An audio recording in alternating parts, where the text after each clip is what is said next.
सुप्रभात बच्चों। आज हम लोग इस पाठ से संबंधित यानी कि शब्द विचार पाठ का अध्ययन हम लोग कर चुके। शब्द के विषय में हम लोगों ने पढ़ा, शब्द किसे कहते हैं, उसकी परिभाषा क्या है, उसके उदाहरण कौन से हैं, शब्द के कितने भेद होते हैं, प्रत्येक भेद का जो वर्णन है उसके विषय में हम लोगों ने पढ़ा। और इस कक्षा के पूर्व वाला जो कक्षा था उसके अंत में हम लोगों ने जो है सो पद और सार्थक एवं निरर्थक शब्दों को पढ़ा। अब हम इससे संबंधित जो कुछ प्रश्न बनते हैं उन प्रश्नों को लिखेंगे और साथ में उसका जो उत्तर होता है वो उत्तर भी लिखेंगे। आप भी साथ में लिखें, प्रयास करें। प्रश्न संख्या 1,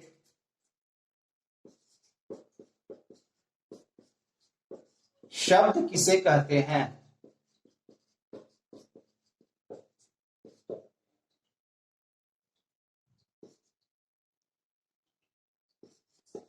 उदाहरण सहित लिखें।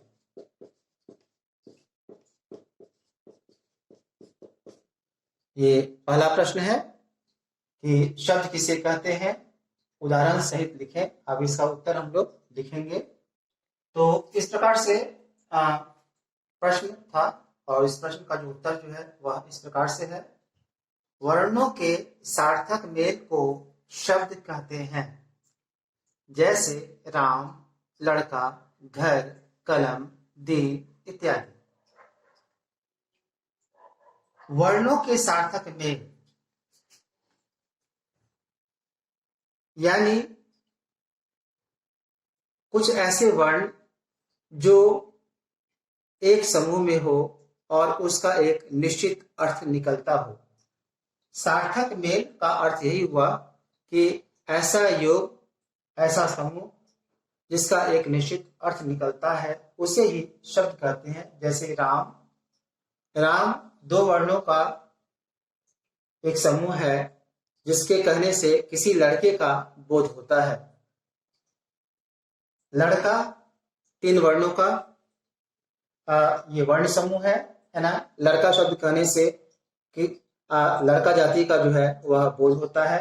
उसी प्रकार से घर है, ये दो वर्णों का समूह है, इसका भी एक निश्चित अर्थ होता है। घर यानी आवास जिसमें लोग रहते हैं। उसी प्रकार से कलम है, तीन वर्णों का है ना, तीन वर्णों का समूह है और वो भी कलम शब्द है। और इस प्रकार से दिन है। तो ये जो है सो शब्द का जो है कुछ उदाहरण है और परिभाषा कुछ इस प्रकार से है। इसको आप लोग नोट कर लें। और अगला प्रश्न फिर लिखते हैं कि शब्द के विषय में कुछ दूसरा प्रश्न। प्रश्न संख्या 2,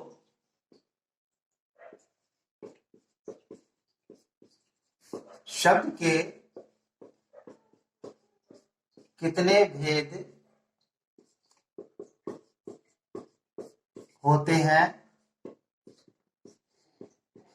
लिखें। ये प्रश्न है, शब्द के कितने भेद होते हैं, लिखें।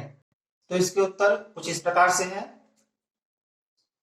प्रश्न तो है शब्द के कितने भेद होते हैं, लिखें। उत्तर कुछ इस प्रकार से है। शब्द के भेदों को 4 आधारों पर बांटा गया है। नंबर 1, उत्पत्ति के आधार पर शब्द के भेद। नंबर 2, रचना के आधार पर शब्द के भेद। नंबर 3, प्रयोग के आधार पर शब्द के भेद। और नंबर 4, अर्थ के आधार पर शब्द के भेद। अब यहां पर थोड़ा सा हम लोग ध्यान दें। प्रश्न में है कि शब्द के कितने भेद होते हैं। यहां उत्तर के रूप में सीधा सीधा यह नहीं कहा जा रहा है या यह नहीं बताया जा रहा है कि शब्द के 4 भेद होते हैं। ऐसा नहीं है। व्याकरण वेत्ताओं ने इन्हें इस प्रकार से बनाया है, इस प्रकार से बताया है कि इस प्रकार के प्रश्न का सीधा सीधा उत्तर नहीं दिया जा सकता है, क्योंकि शब्द कई प्रकार के हैं। इसलिए है ना, उन विभिन्न शब्दों को कुछ आधारों पर बांट दिया गया है ना, और तब जो है उसको कुछ संक्षिप्त किया गया है। इसलिए ऐसा लिखा जाता है कि शब्द के भेदों को 4 आधारों पर बांटा गया है, यानी कुछ आधार बनाया गया है, 4 प्रकार का आधार बनाया गया है, और इन्हीं आधारों पर जो है शब्द के भेद बढ़ते हैं, जो कि हम लोग आगे देखेंगे। तो इस प्रकार से ये है, पहला है उत्पत्ति के आधार पर शब्द के भेद, दूसरा है रचना के आधार पर शब्द के भेद, तीसरा है प्रयोग के आधार पर शब्द के भेद, और चौथा है अर्थ के आधार पर शब्द के भेद। अब हम लोग प्रश्न संख्या 3 जो है वह हम लोग लिखेंगे। प्रश्न संख्या 3 है,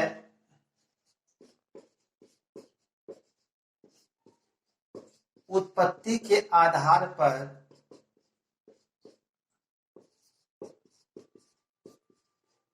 शब्द के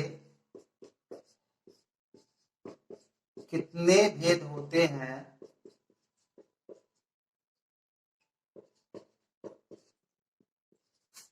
वर्णन करें।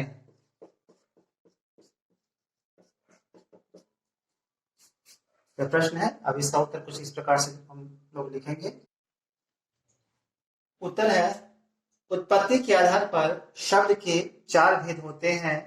नंबर 1 तत्सम शब्द, नंबर 2 तद्भव शब्द, नंबर 3 देशज शब्द, और नंबर 4 विदेशज शब्द। अब प्रत्येक भेद का अलग अलग वर्णन कुछ इस प्रकार है। तो पहला भेद है तत्सम शब्द। संस्कृत के ऐसे शब्द जो बिना किसी परिवर्तन के हिंदी शब्द की भांति हिंदी भाषा में प्रयोग होता है, उसे तत्सम शब्द कहते हैं।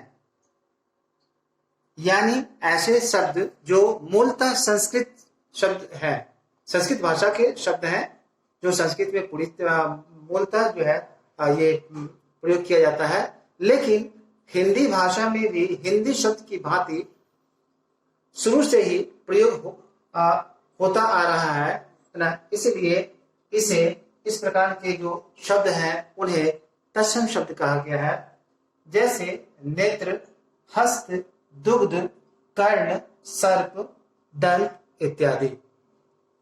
अब दूसरा हम लोग तद्भव शब्द देखेंगे। तो दूसरा भेद है वह है तद्भव शब्द। तत्सम शब्द का विकृत रूप को तद्भव शब्द कहते हैं। अब यहां पर विकृत शब्द का प्रयोग किया गया है।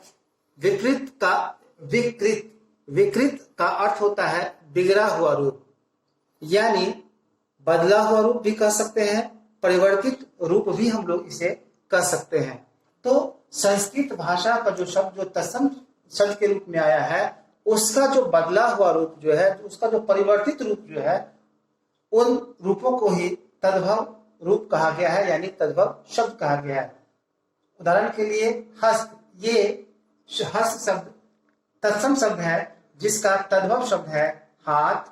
उसी प्रकार से कर्ण तत्सम है तो कान उसका तद्भव रूप है। उसी प्रकार से सर्प तत्सम है तो सांप जो है वह तद्भव रूप है। उसी प्रकार से यदि दुग्ध है तो दुग्ध तत्सम शब्द के रूप में है, तो दूध जो है वह तद्भव शब्द के रूप में है। तो ये है तद्भव शब्द। अब अगला हम लोग देशज शब्द के विषय में पढ़ेंगे। इसका तीसरा भेद है देशज शब्द। ऐसे शब्द जो हिंदी की लोक भाषा यानी स्थानीय भाषा से आए हैं, उसे देशज या देशी शब्द कहते हैं। जैसे लोटा, पगड़ी, खाट, थाल, तवा इत्यादि। यानी कुछ ऐसे भी शब्द होते हैं जो स्थानीय भाषा यानी जो बोलचाल की भाषा होती है, उन भाषाओं से कुछ शब्द जो कि शुरू से ही हिंदी भाषा में प्रयोग होता आ रहा है, ऐसे शब्दों को ही देशज शब्द यानी देशी शब्द कहा गया है। अगला है चौथा विदेशी शब्द।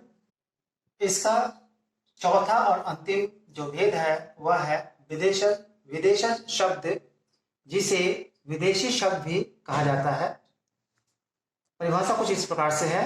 ऐसे शब्द जो विदेशी भाषाओं से हिंदी भाषा में हिंदी शब्द की भांति लंबे समय से प्रयोग होता आ रहा है, उसे विदेशी या विदेशज शब्द कहते हैं, जैसे डॉक्टर, रिक्शा, रेलवे स्टेशन, चाय इत्यादि। पुस्तकों में कुछ अतिरिक्त उदाहरण के रूप में आपको दिया गया है। इसे आगत शब्द भी कहते हैं। जैसे फारसी शब्द से फारसी भाषा से जो कुछ शब्द है, जैसे अफसोस है, शिकायत है, गिरफ्तार है, दुकान है, पाजामा है। अंग्रेजी शब्द से डॉक्टर, सिगरेट, नंबर, टेलीफोन।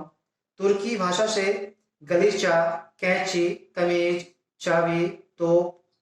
इसी प्रकार से चीनी भाषा से चाय, लीची, पटाखा, तूफान। पुर्तगाली भाषा से तौलिया, बाल्टी, साबुन, अलमारी इत्यादि कुछ शब्द दिए गए हैं अतिरिक्त उदाहरण के रूप में, जिसे भी आप लोग देख लेंगे। तो आज इतना ही, और फिर अगली वीडियो में हम लोग इसके बाद का जो अगला प्रश्न बनता है उसको हम लोग देखेंगे और उसका प्रश्नोत्तर करेंगे। धन्यवाद।